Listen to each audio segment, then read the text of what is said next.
नमस्कार, मैं हूं माही सिंह और आप देख रहे हैं नेक्स्ट नाइन न्यूज। बीते लोकसभा चुनाव में भारतीय जनता पार्टी ने कुछ चेहरों को दरकिनार कर दिया था। आखिर उसकी वजह क्या थी? जी हाँ, आपको बताएं, कुछ ऐसे चेहरे थे जिनको भारतीय जनता पार्टी ने बिल्कुल भी तवज्जो नहीं दी, जिसमें नाम आता है सबसे पहले अपर्णा यादव का, वरुण गांधी का, संघमित्रा मौर्य और ब्रिजभूषण शरण सिंह का। हालांकि कुछ चेहरों के पीछे बड़ी वजह रही, लेकिन कुछ चेहरे ऐसे हैं जो भारतीय जनता पार्टी में निस्वार्थ होकर काम कर रहे हैं, लेकिन उनको अभी तक कोई जगह नहीं मिल रही। हम बात कर रहे हैं अपर्णा यादव की। क्या अपर्णा यादव को इस बार भारतीय जनता पार्टी अखिलेश यादव के खिलाफ राजनीतिक तौर पर इस्तेमाल करेगी या नहीं, ये बड़ा सवाल खड़ा होता है। आज इन्हीं तमाम मुद्दों पर चर्चा करेंगे। हमारे साथ राहुल मौजूद है। राहुल, क्या लगता है कि भारतीय जनता पार्टी ने पिछले चुनाव में अपर्णा यादव को कोई जगह नहीं दी? क्या इस बार के उपचुनाव में मिल्कीपुर सीट है, करहल सीट है, बिजनौर सीट है, जहां पर अखिलेश यादव का दबदबा माना जा रहा है? अपर्णा यादव पहले भी कह चुकी हैं कि परिवार के खिलाफ नहीं जाएंगी,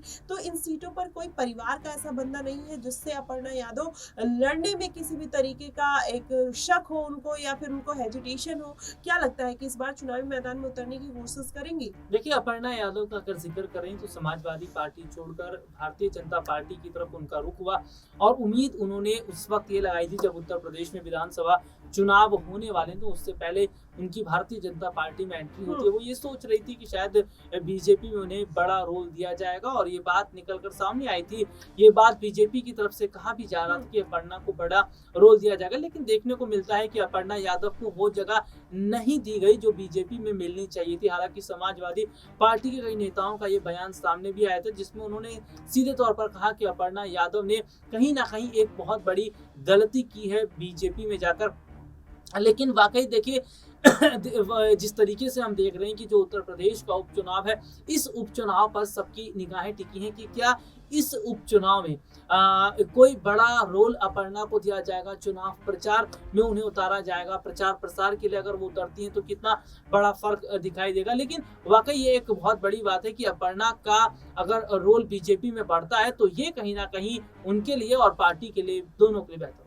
जी बिल्कुल, ऐसे में अपर्णा यादव है, वरुण गांधी है। वरुण गांधी भी कहीं ना कहीं इस बार यही माना जा रहा है कि अगर भारतीय जनता पार्टी उनको कोई जगह पार्टी में नहीं देगी तो वो किसी और पार्टी का रुख करेंगे। हालांकि और किसी पार्टी में, कांग्रेस पार्टी में जाने के उनके जो चांसेस है वो कम दिखाई देते हैं। ऐसे में अखिलेश यादव बसते हैं, मायावती बसती है, चंद्रशेखर आजाद रावण की पार्टी उभर रही है। तो ऐसे में उभरती हुई पार्टी में आजाद, वहां पर आजाद उनको लेंगे या फिर वरुण गांधी उनकी पार्टी में जाना चाहेंगे, ये थोड़ा मुश्किल कह सकते हैं। लेकिन सपा की तरफ उनका रुझान पहले भी रह चुका है। अगर ऐसा हुआ तो जाहिर तौर पर कहीं ना कहीं भारतीय जनता पार्टी को, उन चेहरों को अखिलेश यादव साधने का प्रयास करते हैं जिनके पीछे जनाधार है। उसमें संघमित्रा मौर्य का नाम भी शामिल है और अपर्णा यादव, ब्रिजभूषण शरण सिंह, वरुण गांधी जैसे चेहरे अगर अखिलेश यादव साध लेते हैं तो जाहिर तौर पर आने वाले दिनों में भारतीय जनता पार्टी की जो मुश्किलें हैं वो बढ़ जाएंगी। फिलहाल आपको क्या कुछ लगता है कि इस बार भारतीय जनता पार्टी इन चेहरों में से किसको किसको मौका देगी?